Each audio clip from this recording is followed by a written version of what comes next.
time. So I would like to know from you if you remember a situation in your development, in your professional development, which you experienced as extremely difficult, where you would wanted to give up and saying, it doesn't work, I don't know how to carry on, and especially if you remember how to get over it. What was your way out? Yes, this is one really interesting question, because one of the advices that, I was working for an NGO 3 years. It was very interesting. My mother was always asking me what they are doing there. And for 3 years I didn't know what to answer. Because I put you an example. One day I was meeting with the mayor of a municipality. 2 hours later I was filling a container with washing machines because we were recycling appliances. And 2 hours later I was growing more because we were making ecological agriculture, so you can imagine which kind of job. But it's really interesting, it's really important that, especially in volunteering, when you are not getting paid, do what you want to do. Because if not, you can get burned easily in 1 month, 2 months. And sometimes you need your space for going out, which is what normally we do. After 6 months, 8 months, you need 1 month off. I don't want to know anything about the association or something like this, but do something completely different, and then you go into a game. And this is really important to not get burned in a few years, because if not afterwards, I talk about the experience after 5 years dealing with Erasmus in the University of La Laguna. I like Erasmus people, but I completely feel out of them after this, so I need one time to rest.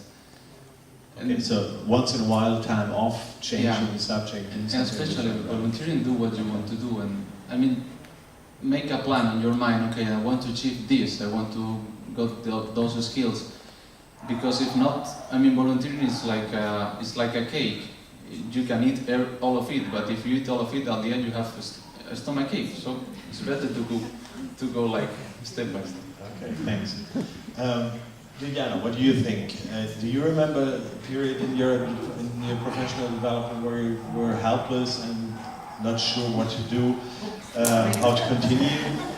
And especially because I think we're in a sort of a different set of people mixed from old and new member states, totally different personal biographies, but these folks here are in the situation, they're up for the run to a job, and what can we tell them which could be helpful, so, if not an advice? Well, not knowing what to do is just a part of the game, so it's, accept it and have it as a challenge, because it makes you grow.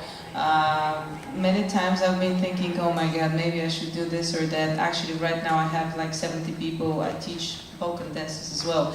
It's kind of to channel the energy that I get from certain bad experiences, but just keep your minds open.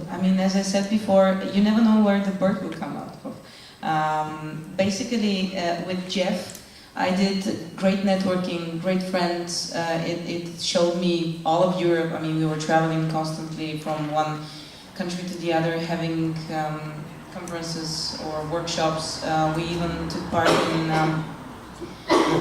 Constitution for Europe in 2004 in Athens, when Mr. Valéry Giscard d'Estaing was in Athens. So we gave him something that we thought was important. Of course, it was great that young people were giving their opinion, but at the end of the day, it was the whole energy of these young people thinking about Europe in a positive way, not just partying like in the Erasmus program.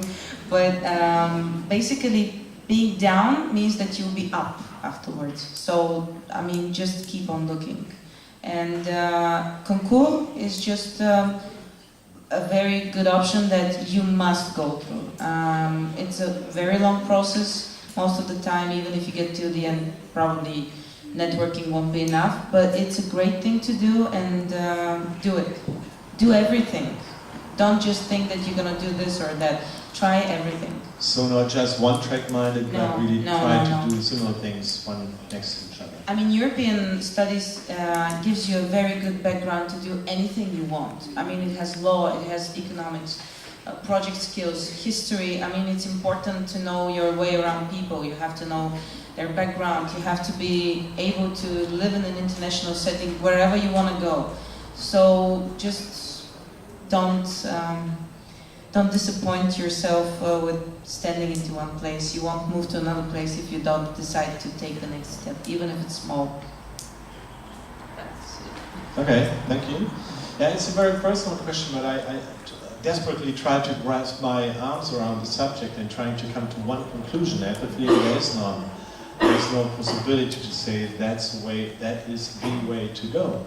But I think we could perhaps share a little of our experiences, how to go on and to get where we are now. Well, yes. I mean, I also applied to I don't know how many places, and you apply to 100 places and you get one reply, maybe. Lots of organizations and companies don't even bother to reply you at all. If it's a governmental position, you have to be a member of the party to get in there, and it is frustrating, especially for a young person. And I remember how I was when I was a student. You have all these ideals, and you'll do this and that, and at the end, it doesn't turn out to be that way. But of course, said is always the darkest before the dawn, and it's important to just. You have to understand that this is a great experience. I always say to a lot of people from my country that it's very important to go outside and go out and study, or do maybe courses, whatever. Just go abroad and meet a lot of people and have fun and have great experiences. But when it comes to working, you have to remember that you will be there 5 days a week, 8 hours minimum. It's important to like the job, at least. It's important to get along with the people in that office. Don't just get a job because of the job. Don't just jump from internship to internship because you don't want to work and be stuck in an office. Employers don't really like that. I'll tell you. I employ people, and I really do not look favorably to people who just jump from internship to internship, because I think that it comes a time when you need to grow up and you need to face the world, and you need to give yourself and a commitment to some cause and to some organization. I know it's very difficult in the current market situation, that you cannot just like it was before for our parents maybe, to just get one job and stay there how much you want comfortably. But when we employ people, what we look from them, apart from the education, it's not to be arrogant, to be cooperative, to be nice. Just to be nice people, and to be people who will be able to brave storms, and who will be able to work with you in good times and in bad times. And trust me, in 1 month, you can actually see that with people working with you, like who are able to do that or not. So that would be, let's say, personal experience from my. Okay, so it is a very personal experience to think about. Do you agree with that? Yes, I agree, but I wanted to go back to communication, if I may, because I have, I think the most challenging, I think that was your first question, what was the most challenging or difficult process? And I think, as I said, I have been working for government for 7 years, and when I started the integration process, I think one of the most challenging processes in my life has been the referendum on Latvia joining the EU. And in Latvia, we had the policy that the government will be objective. That means no propaganda. Okay, in brackets, till the last moment when we realized that it doesn't go exactly the direction, then we took the propaganda approach. But that's in brackets.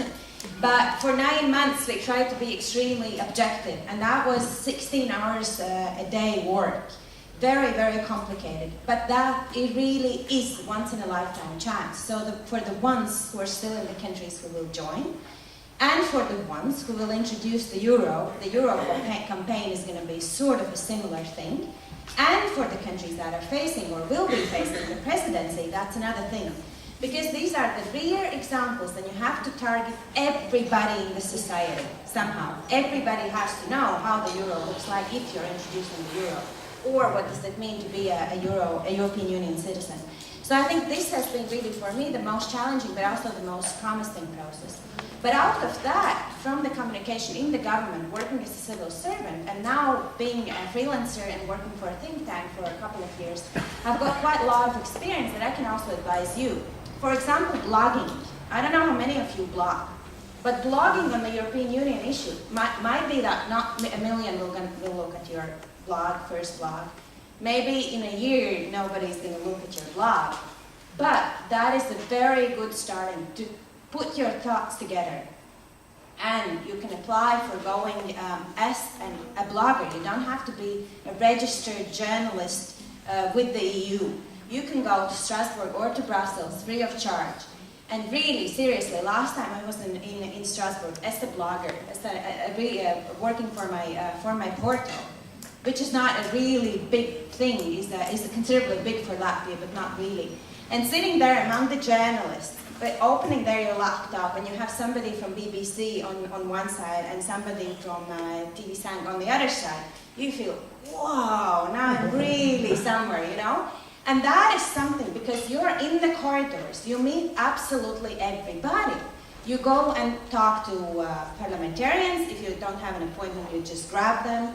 They have absolutely everything there. You can do the online, you know, somewhere directly, and it's all paid by the EU.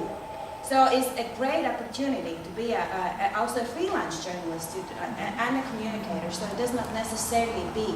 It will be very complicated to get the journalist job at the moment, because the Brussels courts is really diminishing by daily, if Because not of the monthly. bloggers, right? No, because of the finance and the prices, but that's okay. But it still gives you a lot of opportunities in this. And there is something, one more point that I would like to make, I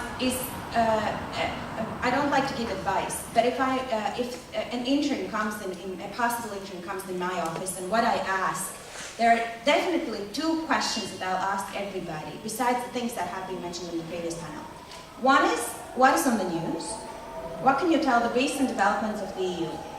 If somebody doesn't follow the news daily, not going to get a job with me, definitely, especially not on the EU issues.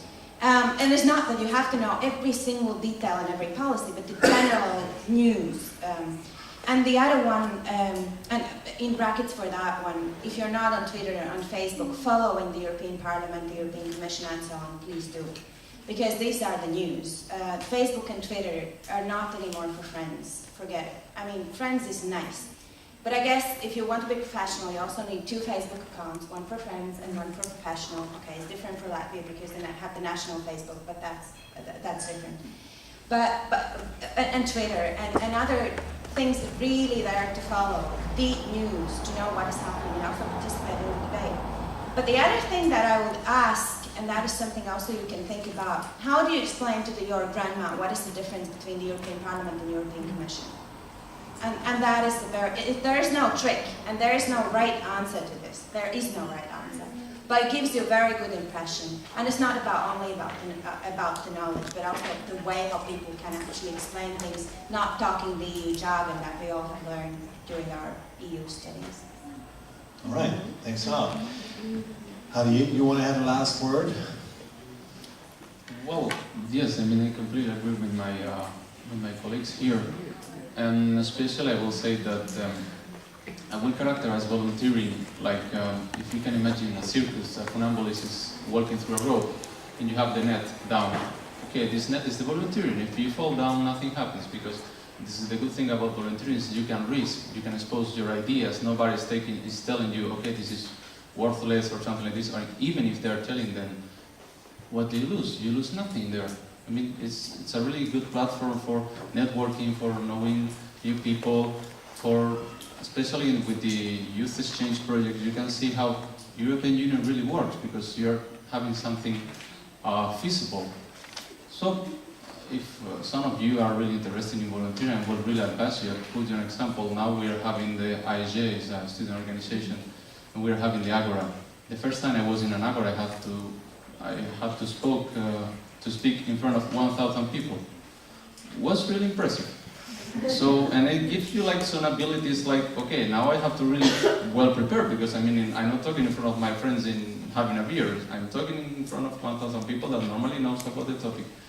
So this I will advise you, like, if you want to go for it and look what you want to do.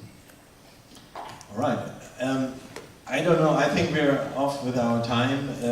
We heard a lot of answers. Again, as I said, I have the feeling there's not one correct answer. But I thank you five all very much for your personal commitment to this round also. And